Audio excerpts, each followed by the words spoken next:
कभी सोचा है कि एक इतना पुराना साम्राज्य आज के मॉडर्न इंडिया को कैसे शेप कर रहा है? आज हम कहानी समझ रहे हैं मौर्य साम्राज्य की।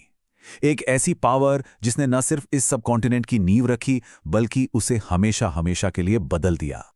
लेकिन क्या कभी ये ख्याल आया है कि भारत के सबसे जाने पहचाने नेशनल सिंबल्स में से एक, जिसे हम लगभग हर रोज देखते हैं, उसकी जड़ें 2300 साल से भी पुराने एक साम्राज्य में हैं? इसका जवाब मौर्य साम्राज्य के इतिहास और उसकी उस जबरदस्त विरासत में छिपा है जो आज तक कायम है। तो चलिए इसे गहराई से समझते हैं। तो सबसे पहले चलिए जरा टाइम में पीछे चलते हैं। मौर्यों के आने से पहले भारत कैसा था? देखिए, ये कोई एक देश नहीं था। कल्पना कीजिए कि ये छोटे छोटे आपस में लड़ते हुए राज्यों का एक जाल था जो लगातार एक दूसरे पर हावी होने के लिए लड़ते रहते थे।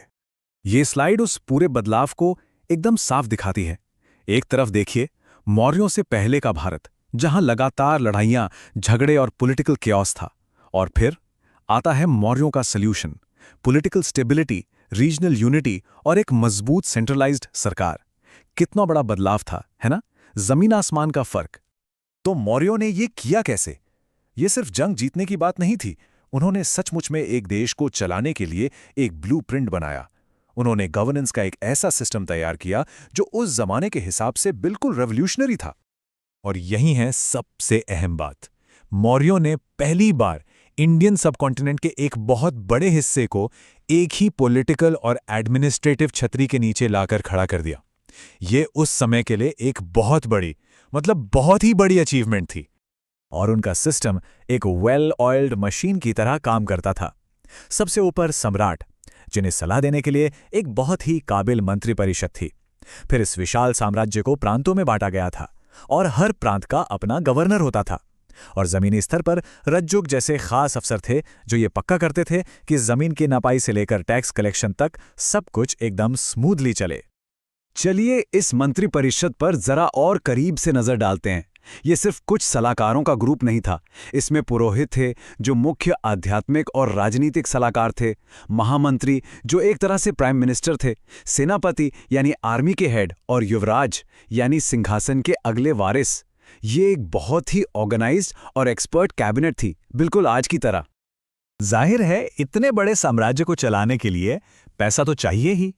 तो मौर्यों ने अपने इतने बड़े बड़े प्रोजेक्ट्स को फंड कैसे किया? उन्होंने सिर्फ एक पॉलिटिकल यूनिट नहीं बनाई बल्कि एक इकोनॉमिक पावर हाउस भी खड़ा किया। ये स्लाइड उस इकोनॉमिक रेवोल्यूशन को पूरी तरह से दिखाती है। जरा सोचिए, बिखरे हुए ट्रेड रूट्स और अनरिलायबल रेवेन्यू से एक यूनिफाइड कॉमर्स और एक सिस्टमैटिक टैक्सेशन सिस्टम की तरफ जाना। इसी बदलाव ने तो साम्राज्य की रीढ़ की हड्डी को मजबूत किया। उनकी अर्थव्यवस्था कुछ बहुत ही सिंपल लेकिन दमदार पिलर्स पे खड़ी थी। एक स्ट्रक्चर्ड लैंड रेवेन्यू सिस्टम ने एक स्टेडी इनकम पक्की की, जिसमें किसान अपनी फसल का एक हिस्सा टैक्स के रूप में देते थे। इस पैसे से एक बहुत बड़ी स्टैंडिंग आर्मी को मेंटेन किया जाता था जो साम्राज्य की रक्षा करती थी। और हाँ, इसने हेलेनिस्टिक किंगडम्स, मतलब सिकंदर के बाद के ग्रीक साम्राज्यों के साथ व्यापार को भी बढ़ाया, जिससे साम्राज्य में और भी पैसा आया। इस आर्थिक तरक्की का एक जीता जागता उदाहरण है ग्रैंड ट्रंक रोड। ये सिर्फ एक सड़क नहीं थी, ये साम्राज्य की इकोनॉमिक आर्टरी थी जो ट्रेड, कॉमर्स और लोगों को पूरे साम्राज्य में एक दूसरे से जोड़ती थी। लेकिन देखिए, एक साम्राज्य सिर्फ राजनीति और अर्थशास्त्र से कहीं ज्यादा होता है। ये लोगों के बारे में होता है। तो मौर्यों ने समाज और संस्कृति पर अपनी एक ऐसी छाप कैसे छोड़ी जो कभी मिट ही नहीं सकती, और एक नई भारतीय पहचान को कैसे गढ़ा? उन्होंने एक स्टेबल और जस्ट सोसाइटी बनाने पर ध्यान दिया। एक मजबूत कानूनी सिस्टम ने ऑर्डर बनाए रखा।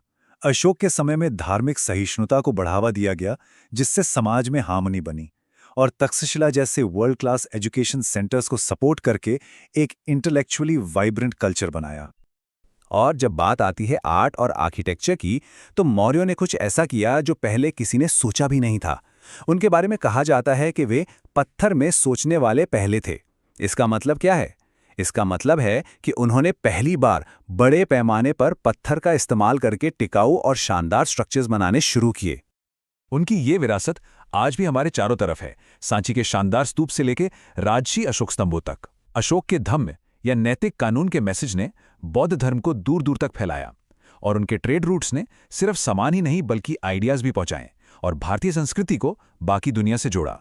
तो चलिए अब वापस आते हैं अपने पहले सवाल पर। ये सब आज हमारे लिए क्यों मायने रखता है? एक प्राचीन साम्राज्य का अतीत आज के भारत को कैसे प्रभावित करता है? सच तो ये है कि मौर्यों द्वारा बनाया गया शासन, संस्कृति और एकता का वो ब्लूप्रिंट आज भी भारत में गूंजता है। उनके एडमिनिस्ट्रेटिव स्ट्रक्चर की गूंज, उनकी कल्चरल विरासत की गूंज और एक यूनिफाइड नेशन के उनके विजन की गूंज आज भी सुनी जा सकती है। और ये विरासत भारत के राष्ट्रीय प्रतीकों में सबसे साफ तौर पर दिखाई देती है। अशोक स्तंभ का प्रतीक जिसे हमने शुरुआत में देखा था, वो सिर्फ एक तस्वीर नहीं है।